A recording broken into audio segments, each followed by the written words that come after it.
Sobre todo problemas de infecciones, traumas, hemorragias, pero el sistema nervioso central también presenta problemas degenerativos que tenemos entre los más frecuentes el Parkinson, tenemos el Alzheimer, la demencia.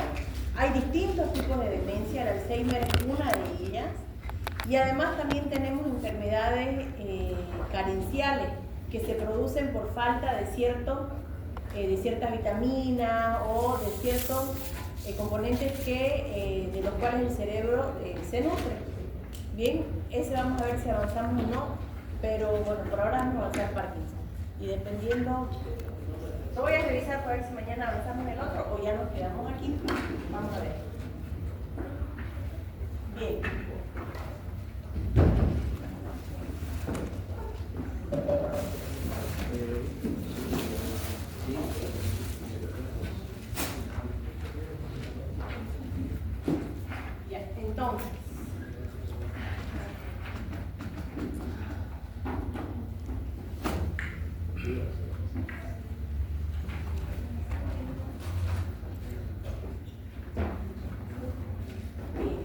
Entonces, cuando hablamos de Parkinson, tenemos que definir dos conceptos.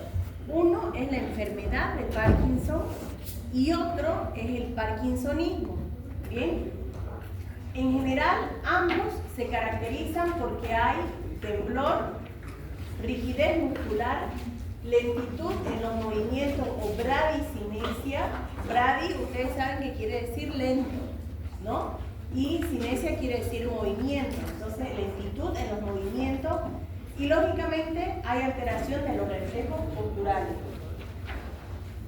La enfermedad de Parkinson es un síndrome clásico, motor. Lleva el nombre de quien la describió, James Parkinson, en 1817. Y la enfermedad de Parkinson, es catalogada como una enfermedad primaria. Y es lo que estábamos hablando, la postura, inflexión, rigidez de los músculos, el paso, la caminata, tiene pasitos cortos y le cuesta arrancar a la persona, como vamos a ver más adelante, y las facies que se tornan inexpresivas, ¿no? Y el parkinsonismo, esto es secundario, puede ser a medicamentos, antipsicóticos y además puede ser secundario también a traumatismos. ¿Bien? Y esto es secundario. Entonces la enfermedad de Parkinson es primaria y el parkinsonismo son los síntomas que hay muy similares a la enfermedad, pero secundario a algún otro efecto que no es el característico de la enfermedad, como vamos a ver más adelante. Epidemiología y etiología es la segunda enfermedad neurológica degenerativa después del Alzheimer. Afecta más del 1% de la población por encima de 65 años, aunque puede haber también enfermedad de Parkinson en personas más jóvenes, pero es muy raro. Pero sí puede haber. Más frecuente en varones, y su prevalencia aumenta con la edad del 3% por arriba de los 70 años. La etiología, hay factores concluyentes de que existe un factor genético involucrado, o sea, tener antecedentes de familiares con enfermedad de Parkinson. ¿Qué es lo que vamos a ver en la anatomía patológica? la despigmentación de la sustancia negra en el mesencéfalo. ¿Ves? Fíjense la diferencia. Esto en esta persona está normal y en esta persona tiene enfermedad de Parkinson. Esta degeneración neuronal, particularmente intensa en algunos núcleos de la zona compacta de la sustancia negra, en el núcleo dorsal del vago, que es el locus coeruleus o el núcleo basal de Meyler. Los cuerpos de Lewy y la degeneración neuronal pueden localizarse también en las asas intermedio-laterales simpáticas y los ganglios simpáticos, pero esto es lo más llamativo, que es lo que vimos anteriormente en la anatomía patológica, ¿no? Que causa esa decoloración.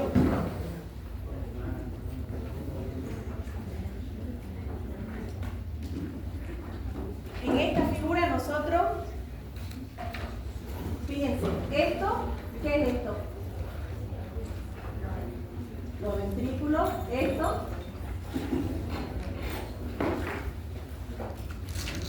¿Qué es esto? ¿Ah?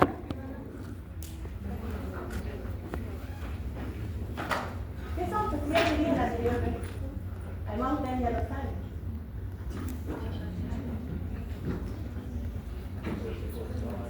Lo saben. Que se calcifica en las personas mayores. Exactamente. Son los plexos coroideos donde se forma el líquido cefalorraquídeo, ¿no? Para recircular.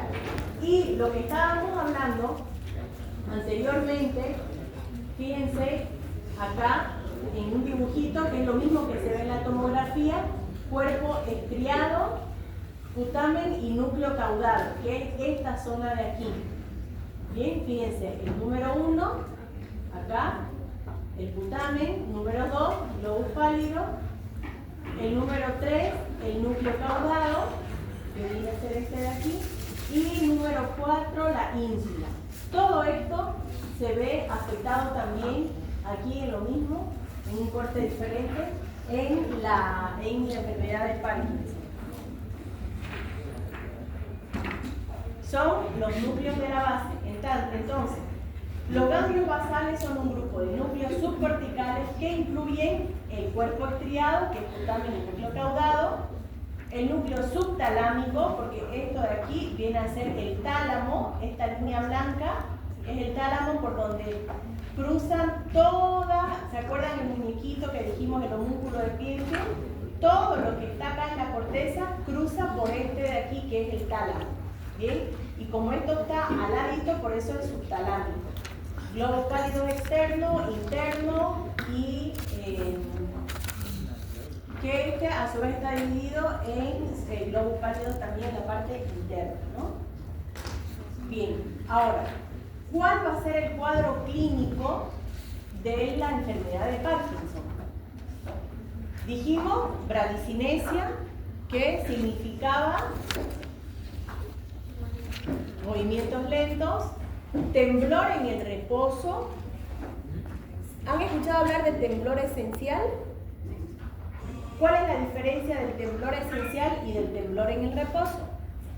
El esencial es fisiológico, con ansiedad o simplemente está ahí, ¿no? Que puede incrementarse si uno está más nervioso o ansioso, pero no es ni de reposo ni de movimiento, sino que está permanente y empieza desde la juventud, incluso desde niños, ¿no?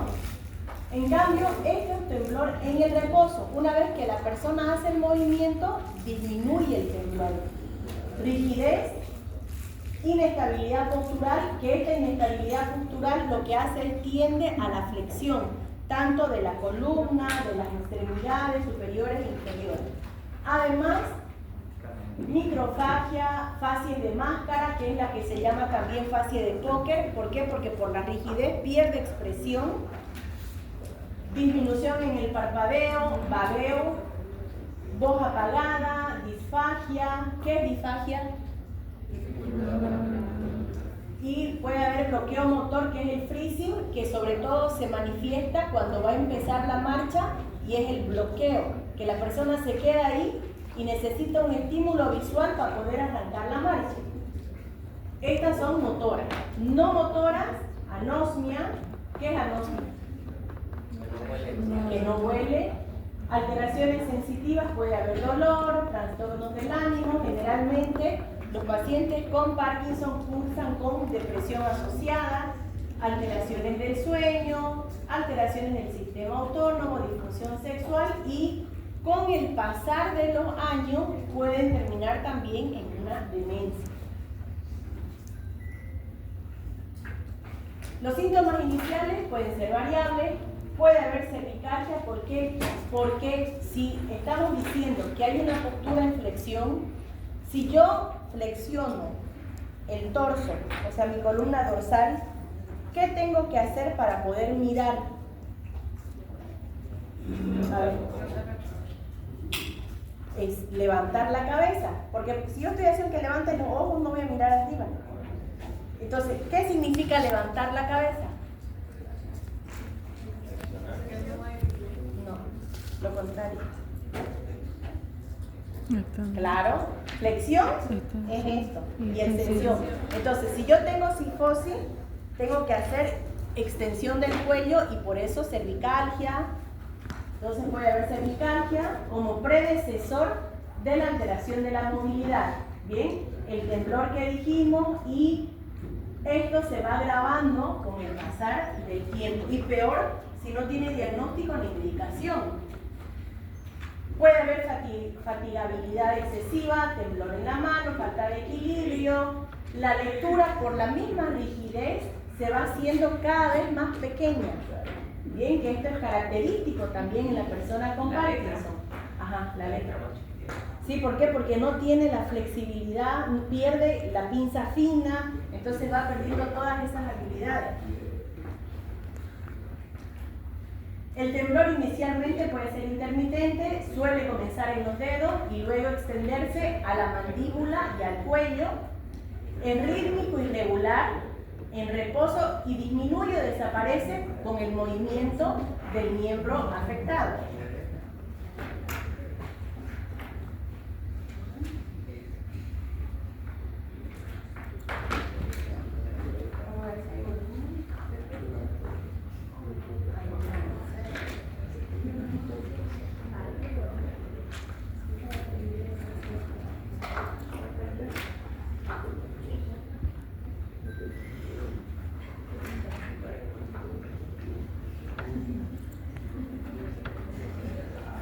Bueno, ya ustedes lo ven. Pero es un video del examen físico de Parkinson, ¿ya? Bien, la bradicinesia afecta también, lógicamente, no solamente la marcha, sino todo el organismo, ¿bien? En la cara vamos a tener una facie inexpresiva, disminución del parpadeo, enlentecimiento del habla, alteración en la deglución y en la masticación, por eso también el babeo. ¿Por qué? Porque tenemos la deglución alterada. Entonces nosotros no nos babeamos porque estamos permanentemente tragando saliva, algunas comidas. Entonces, eso es una de las causas del babeo, ¿bien? No porque aumenta tanto, sino más bien porque no estamos tragando. Y lógicamente eso también afecta a la masticación. La rigidez muscular va a mostrar una rigidez en rueda dentada mayor en las regiones proximales. O sea, ustedes le hacen como hacen el examen físico. Ustedes quieren hacer la extensión o la flexión y esta no va a ser cuando hay hipertonía, hay una resistencia permanente que ustedes no logran vencer, o si logran vencer es permanente. ¿Bien? En cambio, en rueda dentada va a ir cediendo poco a poco, como una rueda dentada. Eso quiere decir en rueda dentada. ¿Bien?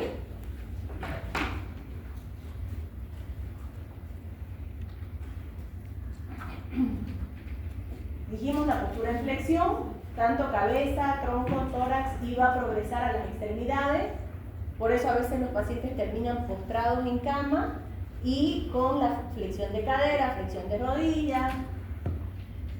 Lógicamente, si estamos hablando que hay una postura en inflexión, va a haber alteración del enderezamiento, o sea, el paciente no puede ponerse recto, y una marcha propulsiva festinante, que es lo que les decía, el paciente encima de que pierde el equilibrio, va a estar en flexión, tiene los bloqueos, entonces va a caminar como cayéndose y que lógicamente con el pasar del tiempo las caídas van a ser frecuentes.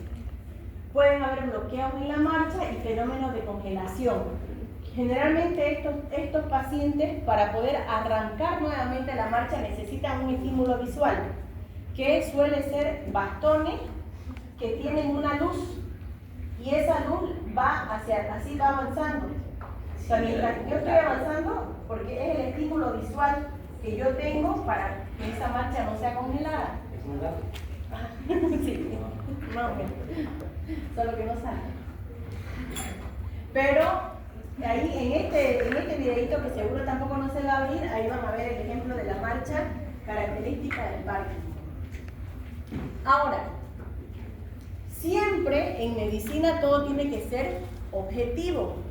¿Por qué? Porque para mí puede ser de repente una marcha inestable, lenta, para otra persona puede ser normal, para otra persona puede ser desastrosa. Entonces siempre existen escalas, así como hay escalas para medir fuerza muscular, para medir Glasgow, eso lo hace objetivo.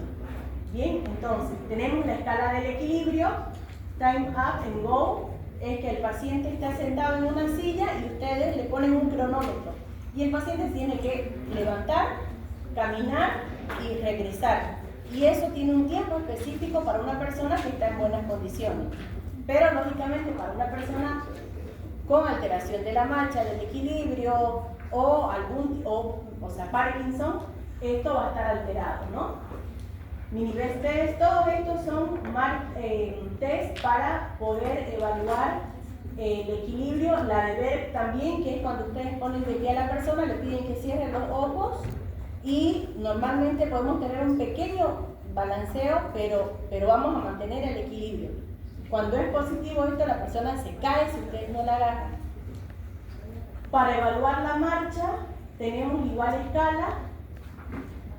Prueba de los 10 metros, el paciente va y viene sobre una línea recta que ustedes pueden trazar en el suelo y ver si la velocidad y además si lo hace en línea recta, ¿no?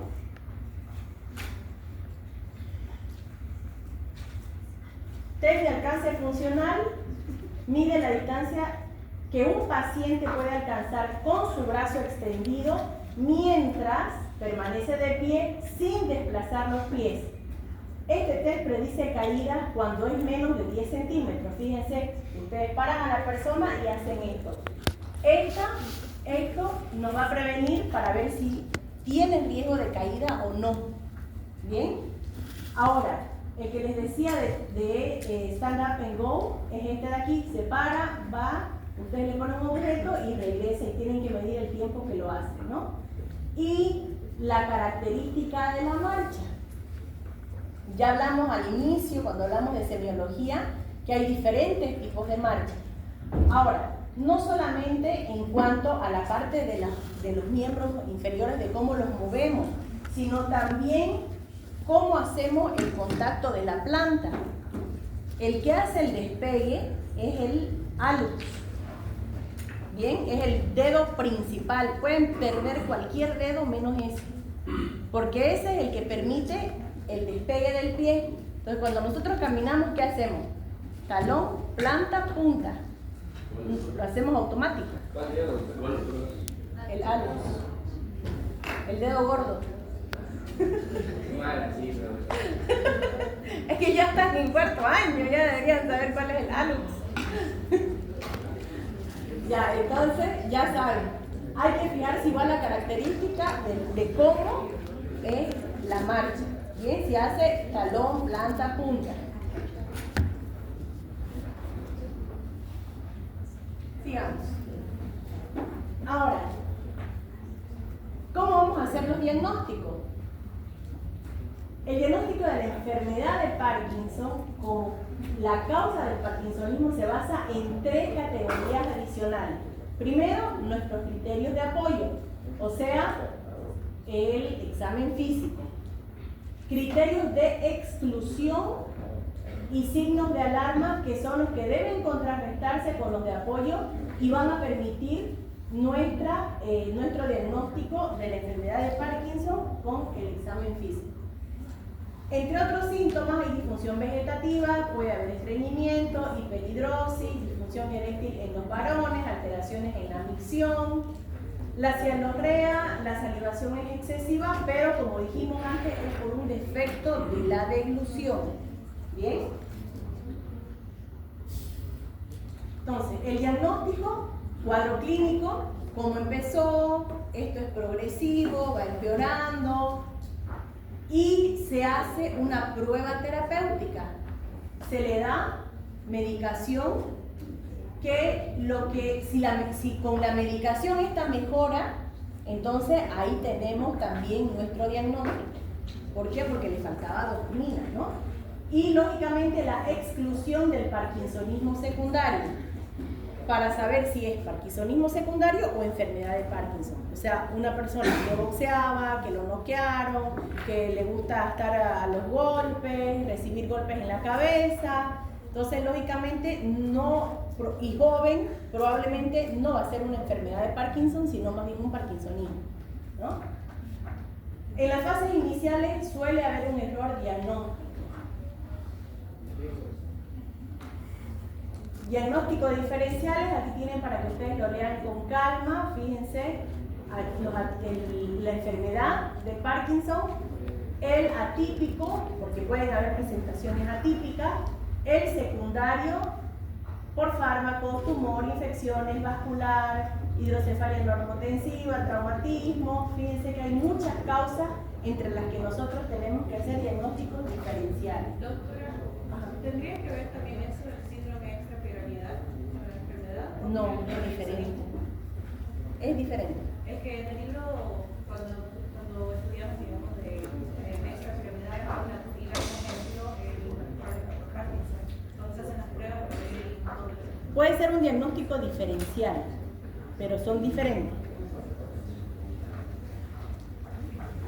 Entre los diagnósticos no solamente tenemos la parte clínica y la prueba terapéutica con levodopa, sino también tenemos pruebas funcionales, que es donde nosotros emitimos el SPECT-CT. Nosotros lo que hacemos es ver cómo se transporta la dopamina a los centros, a los núcleos basales, que fueron los que vimos en la tomografía, para ver si es que están con una adecuada recepción o no. Fíjense en el temblor esencial, como los núcleos basales están funcionando completamente normal, hay una buena captación bilateral. En cambio, en el parkinsonismo, fíjense cómo esto está alterado.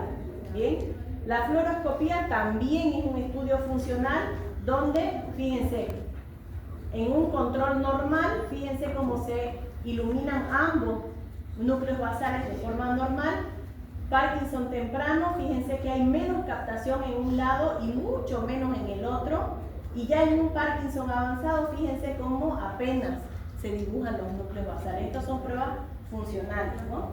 Donde vemos la captación ahí, que es totalmente diferente a una tomografía o a una resonancia. Ahora, el pronóstico. Estamos hablando de una enfermedad que es progresiva, que no tiene cura. Se trata de controlar sobre todo, pero es una enfermedad lastimosamente progresiva. Afecta las actividades de la vida diaria y genera dependencia. ¿Cuáles son las actividades de la vida diaria? Son 5. Alimentación, higiene, Descanso. no.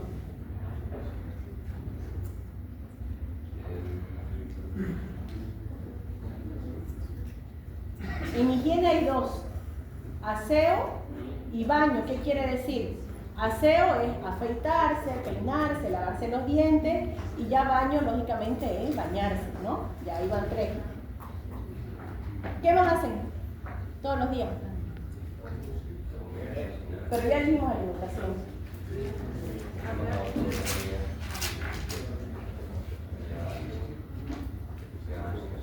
Ya dijimos. Ya dijimos. ¿Sin cambiar? Vestimenta y la otra es caminar, pues, ¿no? Movimiento. Esas son las 5 básicas, las 5 actividades de la vida diaria, que ustedes siempre las van a ver cuando vean alguna evaluación funcional, siempre van a escuchar hablar de las ABD, que son actividades de la vida diaria, que existen igual escalas para medir qué actividades uno puede hacer y si es dependiente, semidependiente o independiente. Bien, entonces, lógicamente la alteración de esta va a generar dependencia de terceras personas. El Parkinson sin tratamiento puede tener una sobrevida de 10 años sin tratamiento y representa una mortalidad 3 veces mayor que la población en general, porque generalmente por sobreinfecciones. Y el tratamiento con la levodopa, lógicamente, ha mejorado la sobrevida, ¿no? Pero mientras más temprano, mejor. Fármacos que podemos dar: anticolinérgicos, amantadina, levodopa, antagonistas dopaminérgicos, inhibidores de la MAO, y en última, ya ahora se está utilizando lo que es el tratamiento quirúrgico, ¿no? Ya más moderno.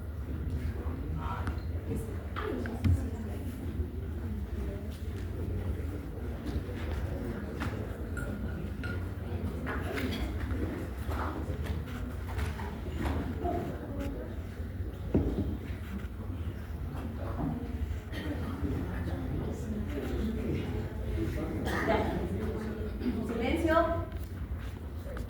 En los anticolinérgicos, ¿qué es lo que estamos buscando? Lógicamente es anti. ¿Qué quiere decir? Que estamos bloqueando los receptores muscarínicos centrales. En las fases iniciales puede utilizarse como monoterapia.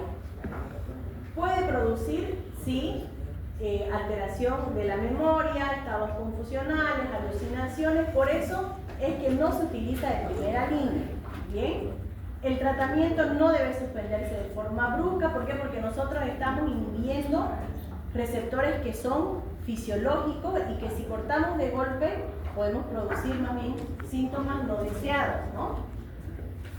La amantadina es un antiviral con propiedades dopaminérgicas y antiglutaminérgicas. Tiene similares efectos a la levodopa, menos intenso, pero su efecto es limitado. O sea que si estamos hablando de un tratamiento a largo plazo, esto lógicamente ya quedaría en segundo plano, no como el medicamento ideal. La levodopa es el fármaco hasta ahora más eficaz. Se metaboliza a dopamina, que es lo que nosotros queremos administrar, en los ganglios basales por acción de la enzima dopa descarboxilasa.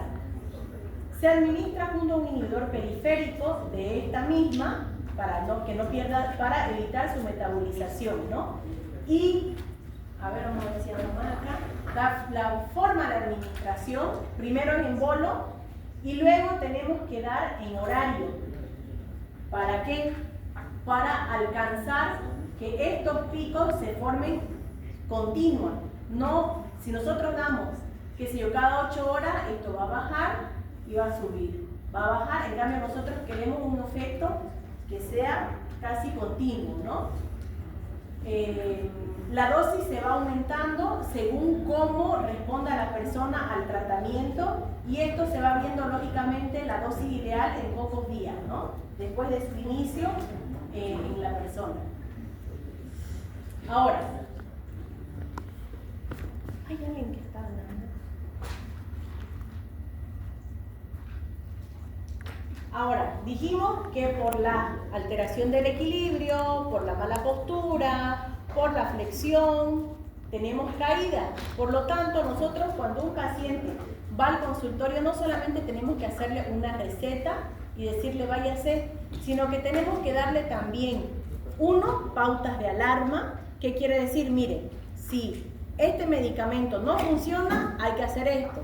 Si este medicamento le trae de repente síntomas secundarios que nosotros sabemos que puede traer, entonces vuelva a la consulta. Esas son pautas de alarma. O lo mismo ante una enfermedad. Por ejemplo, si tenemos dengue, ¿cuáles son las pautas de alarma, por ejemplo, del dengue? Petequia, Sudor irregular. Sí, puede ser. Eso puede ser fiebre, digamos. Diarrea.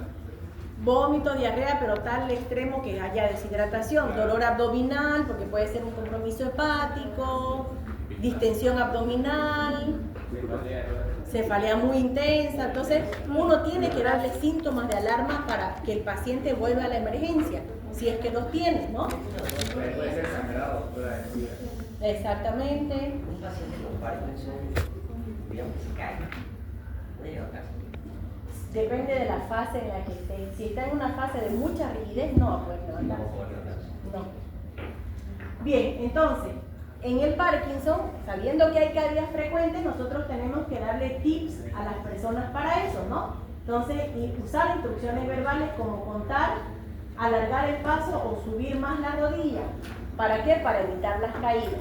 ¿Bien? ¿Por qué? Porque lógicamente decirle que en su casa no tienen que haber muebles chicos que les produzca riesgo de caída, alfombra, trapitos, bordes en los baños, señales visuales que dijimos, por ejemplo, lo del bastón, para que la parte visual evite el bloqueo que va a haber en la marcha, valorar el miedo, lo que le supone caminar, y lógicamente dejarse ayudar, evitar situaciones estresantes, o sea, decirle que no se preocupe. Si tarda, no importa. Lo importante es que no se caiga. Aprovechar el momento del pico de la medicación para exponer a pacientes a espacio. ¿Por qué? Porque dijimos que la medicación va en pico. Entonces, si yo sé que voy a salir, coordinar el horario para que el máximo pico de acción... Exactamente. Y anticipar los recorridos con la mente. Es decir, bueno, voy a caminar hacia allá, que más o menos van a ser unos 15 pasos. O sea, planificar y tener un contacto visual para evitar esos bloqueos de la marcha, ¿no? Y lógicamente tener un ayuda a marcha, que puede ser un bastón, un burrito. Ay, se acabó. ¿Preguntas?